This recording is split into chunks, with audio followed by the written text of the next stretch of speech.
কেমন লাগছে? দাঁড়াও, তুমি এটা নিয়ে আসছো কেমনে? ভাই আমি ওর একটা ভিডিও দেখছিলাম, পার্টি করে বেড়ায়। কি আজকে কি বাংলাদেশ সাপোর্ট করছেন না পাকিস্তান? এই প্রথম ফার্স্ট এক্সপেরিয়েন্স। কি রে এত জোরে বল মারি তাও যায় না, ছক্কা হয় না কেন?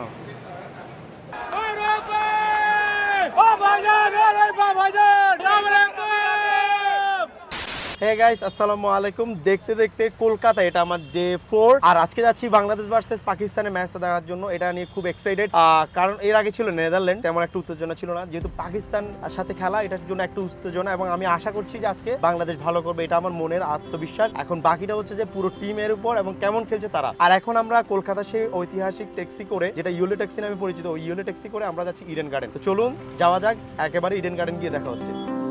তুমি চাইলে ছুটে যাব পিছু পিছু, হাতে বাড়ালে দিয়ে দেব সব কিছু।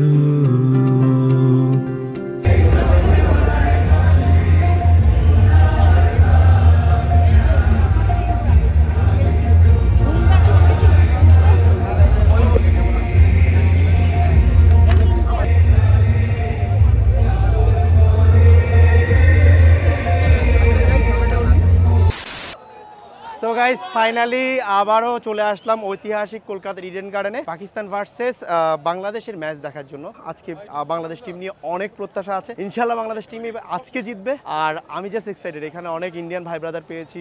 আজকে স্টেডিয়ামে মোটামুটি আগের দিনের চাইতে অনেক প্রচুর পরিমাণে ক্রাউড আছে। সো দেখতে পাচ্ছেন এখানে অনেকজন ইন্ডিয়ান ভাই ব্রাদার অলরেডি আছে। আর এখন অলরেডি কিন্তু বাংলাদেশ ব্যাটিং করছে, পাকিস্তান বোলিং করছে। আর এখানে আমরা কলকাতার কিছু পেলাম। দিদি কি অবস্থা? খুব ভালো, খুব ভালো।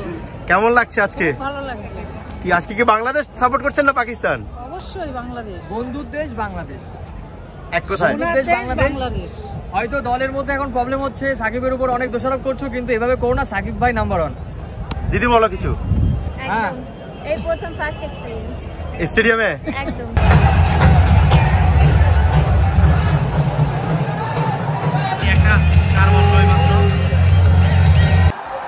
আর একটা চার চার চার। ওফ, নো নো টাইম পা।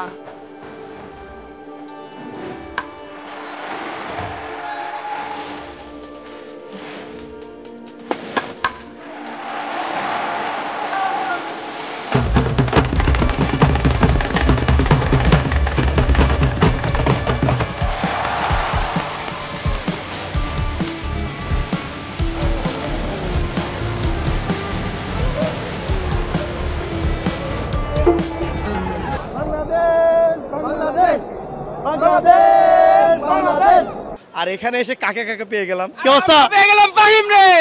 কেমন লাগছে? দাঁড়াও, তুমি এটা নিয়ে আসছো কেমনে? নিয়ে আসলাম, তো সমস্যা নেই। আমি আনতে গেলে টিকেটের কোনো জায়গায় লেখা নেই যে আমি মাইক্রোফোন আনতে পারবো না। আসলে আমাকে টিকেট আজকে দেওয়া হয়েছে শেষ মুহূর্তে, আমি পড়তেই পারি না। আমি যতটুকু জানি যে আমি বুঝছিলাম যে তুমি আসছো নেদারল্যান্ডের সময়, কিন্তু আসোনি তুমি। কেন? কারণটা কি? না, সত্যি কথা টিকেট পাইনি। এটা কোনো কথা? একটা সবচেয়ে মজার কিছু জানো? খালি গেছে। না না না, অলিতে গলিতে জিজ্ঞেস করছিল টিকিট পাওয়া লাগবে নাকি, অলিতে গলিতে। এই যে মঞ্জু ভাই ছিল, কেমন লাগছে? প্রথম দিন তো আমরা অনেক এনজয় করছি। আমরা একসাথে কলেজ স্ট্রিট থেকে শুরু করে অনেক জায়গায় ঘুরেছি, তুমি মিস করছো ভাই এটা। আমরা কফি হাউসে গেলাম, আমি তো ওর ব্যাপার অনেক কিছু শুনি, মানে মানুষজন আমাকে বলে রাতে পার্টি করে বেড়ায়। আমি পার্টি করি। আরে না, ইটস আ জোক, আমি মজা নিচ্ছি। আচ্ছা, কেমন লাগছে কলকাতা? এটা কতবার? I think over 27 Times. আচ্ছা, আর শর্ট টাইম একটা প্রশ্ন।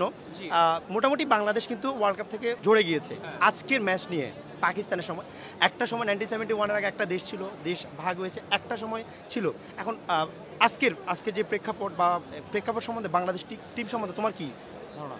ভাই একটা অনেস্ট কথা, যেটা আমার পার্সোনালি, আমি জাস্ট জিনিসটা বলবো, আমিও অ্যাজ আ ফ্যান আসছি, and I just personally feel like ফ্যান্সরা আর part of the team, always আসতেছে, সাপোর্ট করতেছে, রাইট? যেমন তুমিও আসছো, এসে ইউর সাপোর্টিং, ওরা যেখানে যাচ্ছে ইউর ডুইং দিস। বাট আমার কাছে একটা জিনিস মনে হয় যে খারাপ খেলতেছে, দ্যাটস রাইট, বাট তার মানে না যে পুরনো যে এত ভালো খেলছে অনেক সময় ওইটা আমরা ভুলে যাবো, রাইট? না না, সেটা তো অবশ্যই, খারাপ যেতেই পারে, একটা মানুষের ভালো সময় থাকতে পারে, খারাপ সময় থাকতে পারে। মঞ্জু ভাই, আপনার আজকের খেলা সম্বন্ধে বলেন। আজকের খেলা আমার মনে হচ্ছে জাস্ট 30 রানস যদি আমরা করতে পারতাম, it could be a good fight. ইডেনের পিচ যেভাবে 250 এর মতো, 230-40 এরকম হলেও হতো। হ্যাঁ, but I think it's difficult now, but we enjoyed the vibe. এতগুলি মানুষ বাংলাদেশ থেকে আসছে বিদেশে just to enjoy the game and enjoying the flavour, that is amazing.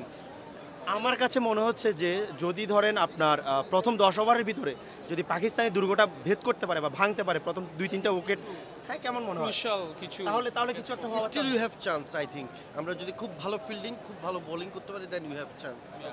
ভাই আমি ওর একটা ভিডিও দেখছিলাম পুরা ভাই মানে প্রপার মোশন দিয়ে স্টার্ট থেকে বের হয় 10 থেকে বের হয়ে ফ্লাশ ফ্লারের মধ্যে দিয়ে বের হচ্ছে ভাই টু গুড ছিল টু গুড। বাট আরেকটা জিনিস আমি বলবো গাইজ আমার ইউটিউব চ্যানেলে সাবস্ক্রাইব করো। আপনাদের ছোট ভাই। আমার ইউটিউব চ্যানেলে সো গাইস আমরা এখন অন্যান্য সাইডে যাব, একটু অনেক খিদে লাগছে তাই নিচে যাব একটু খাবো। তো বন্ধুরা ফার্স্ট টাইম আমি ভিআরটা ট্রাই করব। আমার ফ্ল্যাগটা আমি বাসারকে দিলাম, আমি ভিআরটা ট্রাই করব। ও সেন্সার আছে নাকি?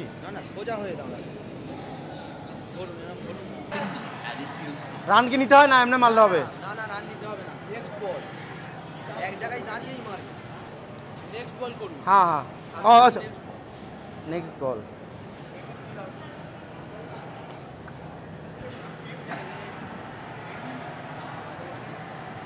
বিরাট কোহলি করবে না বল?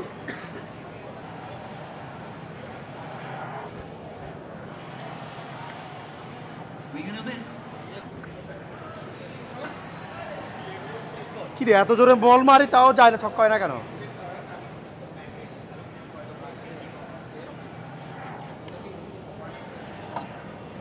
ভালো লেগেছে। কোন কোম্পানির ভিআর এটা? ভিএসএটা সেই ছিল, অসাধারণ অসাধারণ অনুভূতি ছিল। মানে ইয়াটা ভাইব্রেশনটা ইয়াটা বোঝা যায়, আলাদা একটা ফিল পাওয়া যায়। একটা জিনিস ইন্ডিয়ান গভর্নমেন্টের সবচেয়ে যেটা ভালো লেগেছে সেটা হচ্ছে ফ্রি পানি স্টেডিয়ামে। আমি একটু আপনাদেরকে দেখাতে চাই। সেটা হচ্ছে যে এখানে একটা বুথ আছে যেখান থেকে আপনি চাইলে একদম ফ্রি পানি নিতে পারবেন। এই যে এখান থেকে আপনি একদম ফ্রি পানি খেতে পারবেন, কোনো প্রকার পেমেন্ট করতে হবে না। এটা ইন্ডিয়ান গভর্নমেন্টের একটা ভালো দিক।